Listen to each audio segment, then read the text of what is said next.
Welcome to the No Bull Political Arena with your hosts, Sophia Nelson, Bill O'Reilly, Brian Mistro, and TJ McCormick. It's real voices, raw politics, and no bullshit.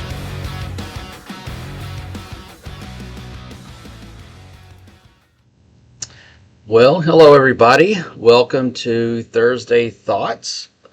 It is Brian Mistro, and it is the 250th birthday of our country here in a couple of days.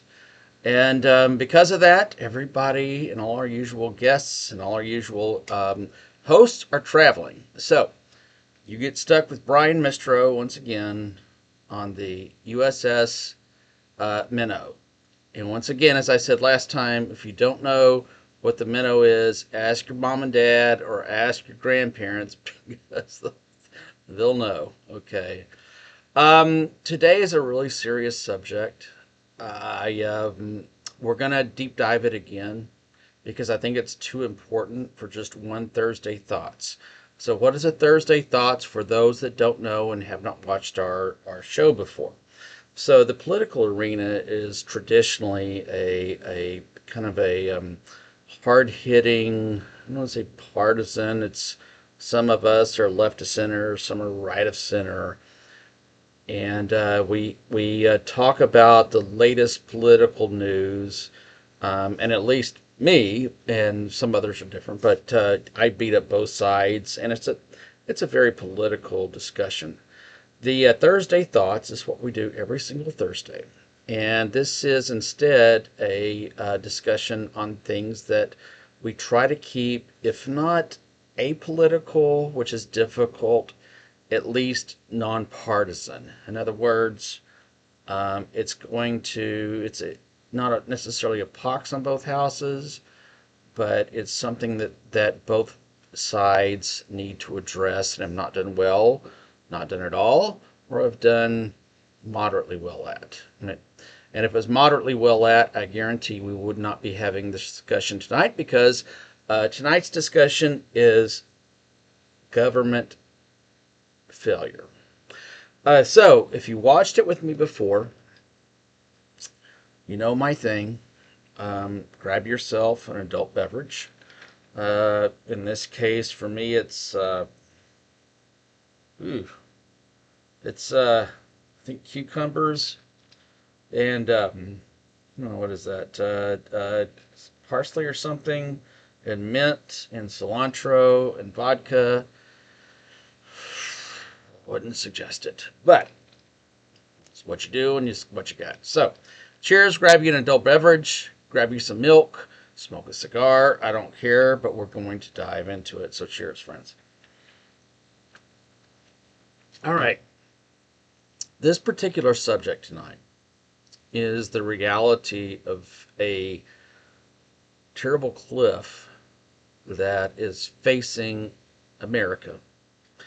And if you are an American, I don't care if you're 1 year old, I don't care if you're 90 years old, it's going to affect you.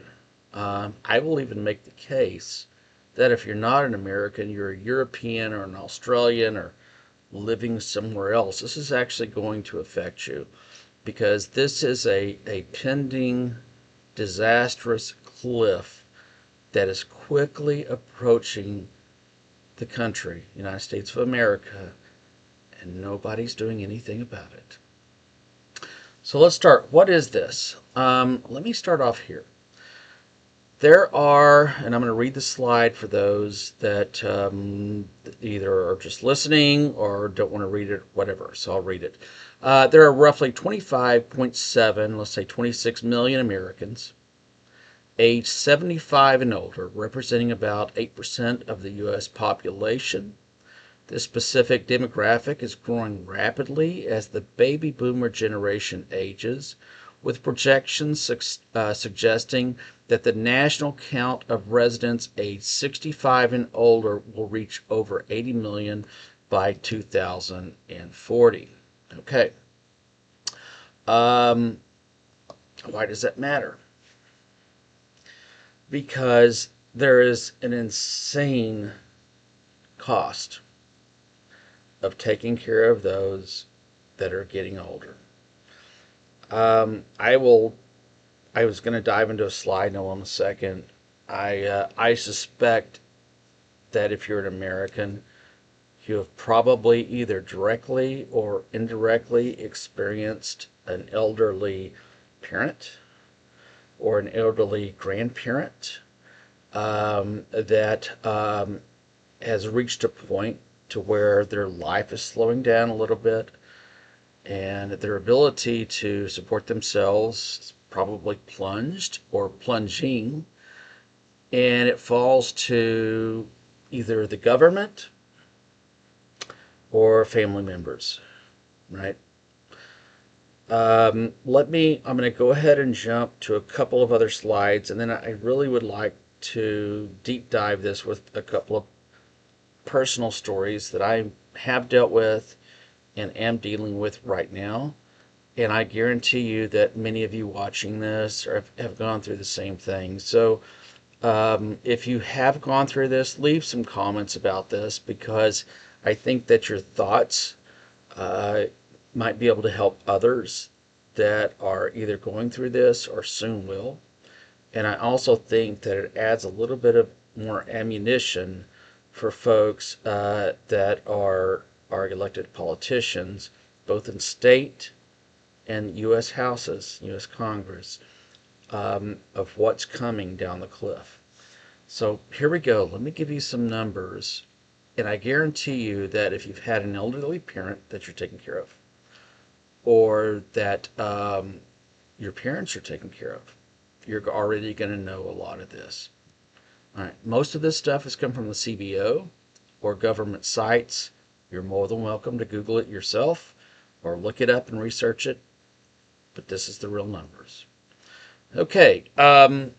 Detailed breakdown on the cost of taking care of a loved one. So there's 4 bullet points here. I'm going to read them and then we'll talk about them. The first bullet point is what they call companion care. Companion care costs $20 to $30 an hour. Companion care is defined as assistance with meal preparation, light housekeeping, and transportation. Okay, all right.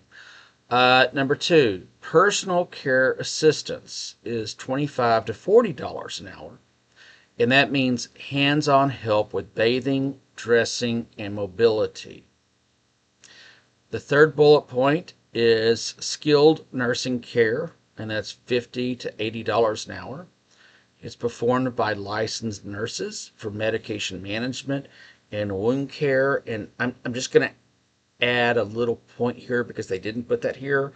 But skilled nursing care doesn't just do the licensed nurses for medication management, wound care. They do everything else above, including making sure they're getting help with bathing, dressing, mobility, meal preparation, basically that they're getting fed, any housekeeping or transportation.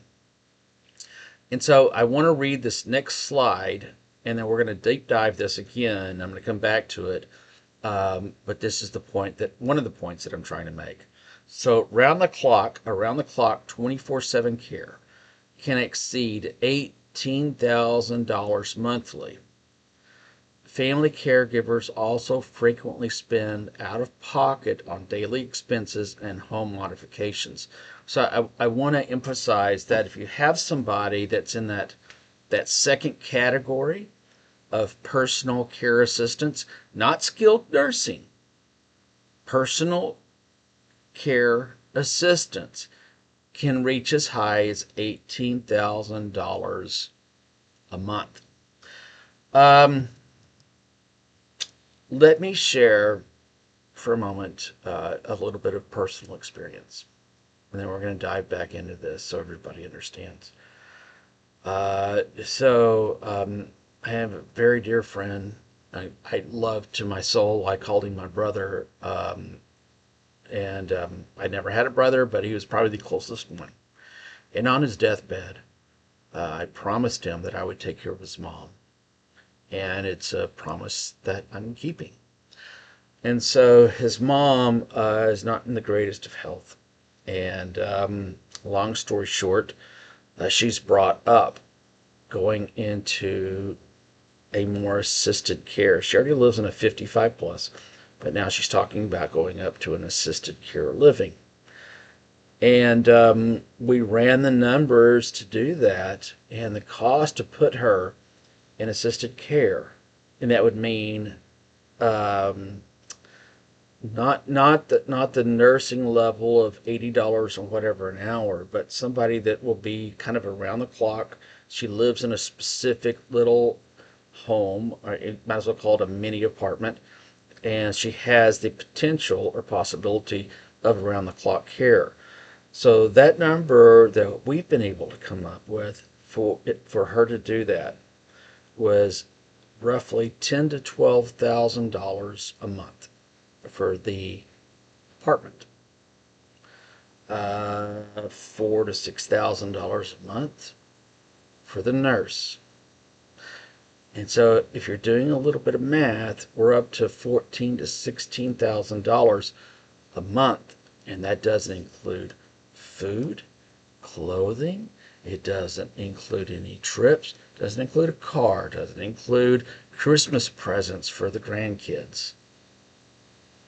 You tell me how many grandmas have $15,000 a month plus an expendable money that they can use for that. And I'm going to tell you, it's such a small little pathetic number that it's not even worth discussing. I'm going to share with you another personal story of my family. My parents loved my grandmother and loved my grandmother very much. And so they wanted to take care of her. And the reason they wanted to take care of her, for those of you that are listening and don't know this, is that using the number in the example I just did, for her to get that level of care and live in that little apartment, assuming you can even get into it, by the way, that's $10,000 to $12,000 a month for that little bitty apartment, one bedroom with a bathroom, assuming you can even get into it because there's a waiting list. Anyways, so she didn't have that much money, and for her to do that, she would have run out of money in a few months. And so my parents decided that they would take care of her at the home, which my parents have done a wonderful job at for many years now, because they did not want my grandmother going into what was going to end up being a pure nursing home. Because the way that the government does it is, let's say you've got, I don't know, $140,000 in cash. Grandma has $140,000 saved. The way the government does it is they're going to put you in that little bitty home, that little bitty one bedroom apartment, and you're going to be burning $14,000 a month. And then when you're out of that money and they've bled you completely dry and you've got nothing left, then the Medicare will start kicking in. It's already been kicked in some, but that's when the full cost and support from the United States government starts kicking in. But at that point, when you're been completely bankrupted and broke and every single thing that you have is gone, is that really living? It is. I compare it to Hotel California, because once you do that, and this is what I told my dear friend's mom, because she was talking about wanting to do this. She's having trouble taking care of herself. I said, it's like Hotel California with these full care facilities. You can check in, but you can never check out because they will bankrupt you. And that's how it works.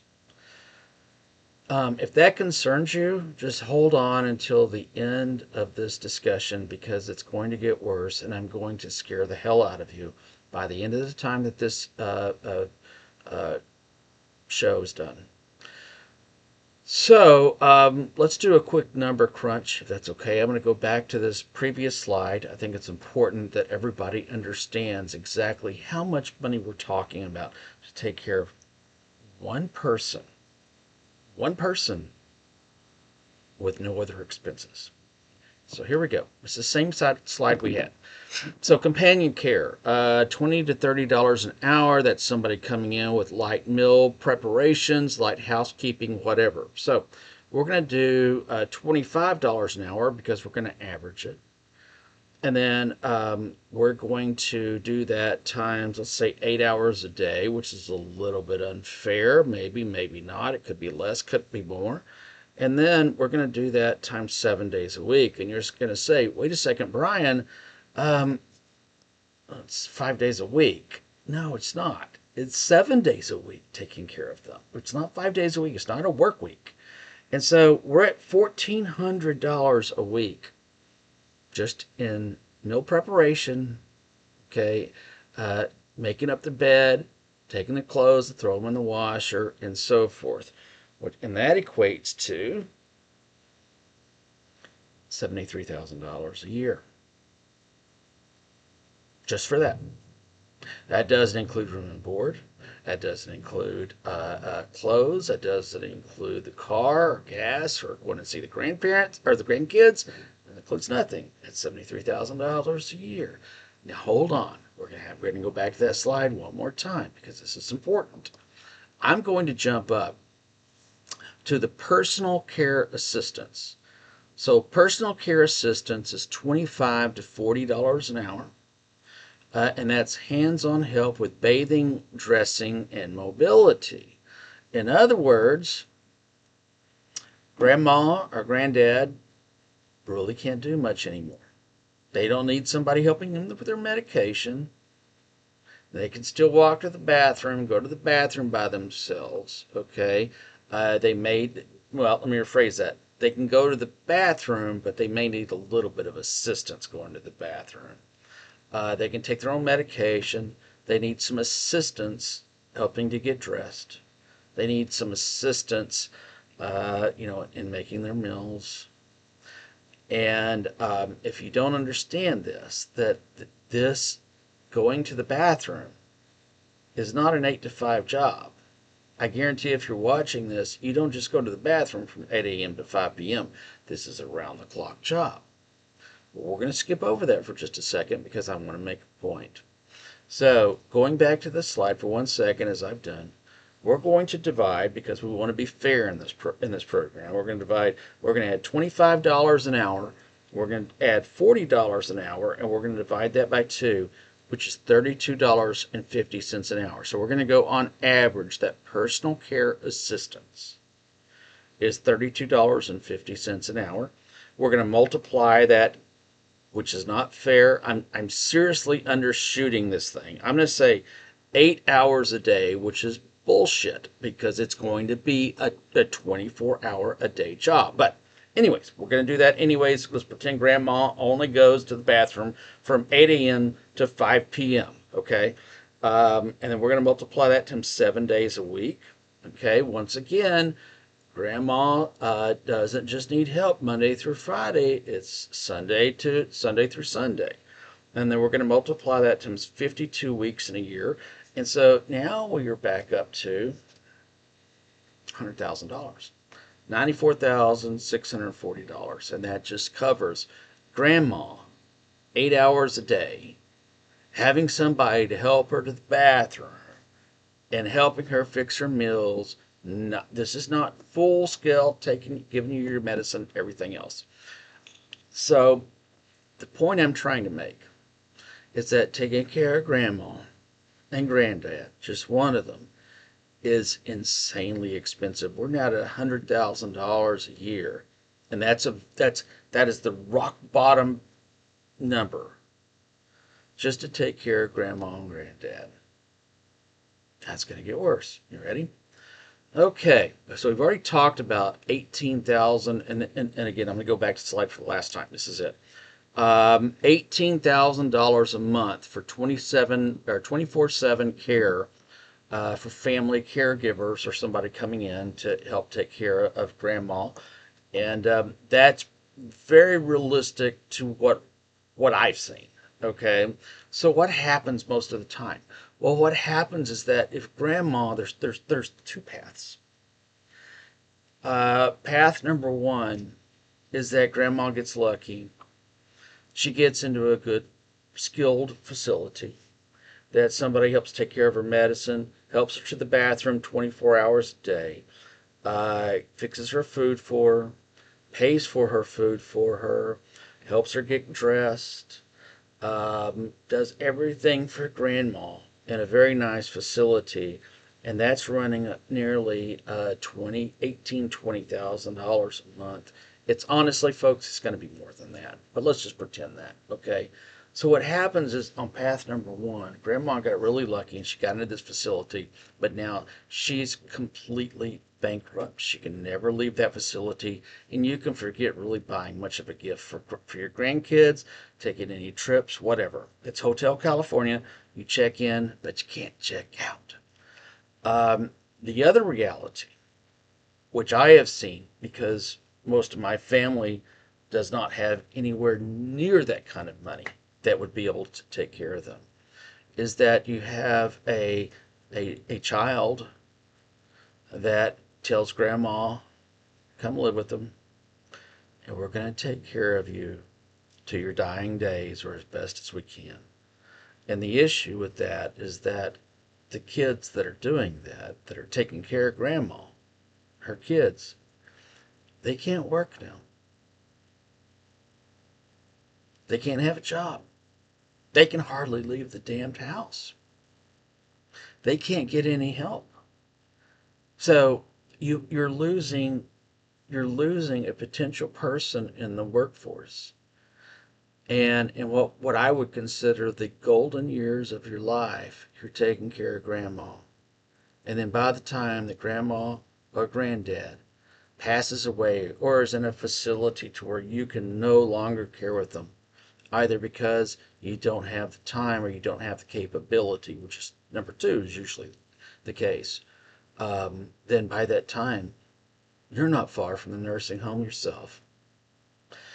I'm going to jump through just a couple more of these because I think it's so important to understand how our government is failing and will fail us in this if they don't address this quickly. So what is the cost of grandma being on Medicare?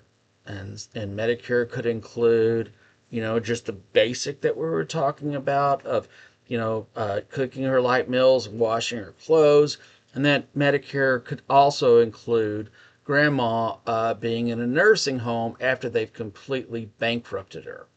So the cost for that for the federal government, I'm going to read the entire quote for you. The federal government spends approximately right now $1.1 trillion annually to fund Medicare. Just Medicare.